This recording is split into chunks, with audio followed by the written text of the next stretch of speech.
And what's great about New York and how this long story can come back around is that it's a city where everyone is there from all over the world. So sometimes if you do touch on someone's vibe or energy, they're like, oh, hey, what's your name? I never heard anybody play that.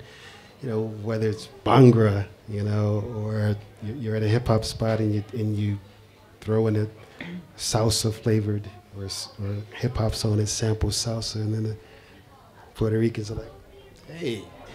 And I started to notice all these different faces are giving me the thumbs up.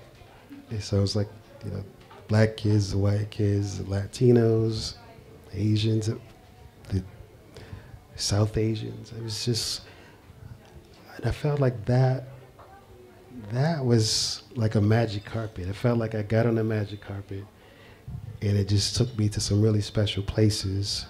And that's very much because of the population, the makeup, the diversity of New York City. So forgive me for these epic.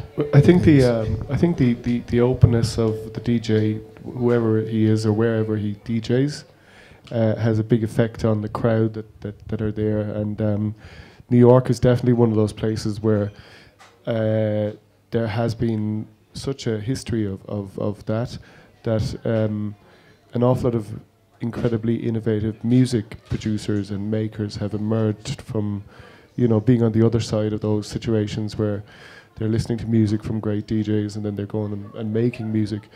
One of the most interesting characters for me is not from the world of hip hop, but is from, I don't know what world he's from. He's originally from Milwaukee, but his name was Arthur Russell, and he came to New York in the 80s. So, but he had many sort of different lives. He started making music, having been to Studio 54.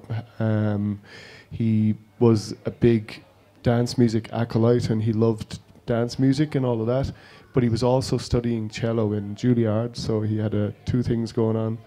And another factor in the mix was that the Walkman had just been, which you forget about these things, but the Walkman had just arrived. So he was able to make music and listen to it himself and then change it and then go listen to it himself. And as a result, he was kind of a procrastinator who never really finished music.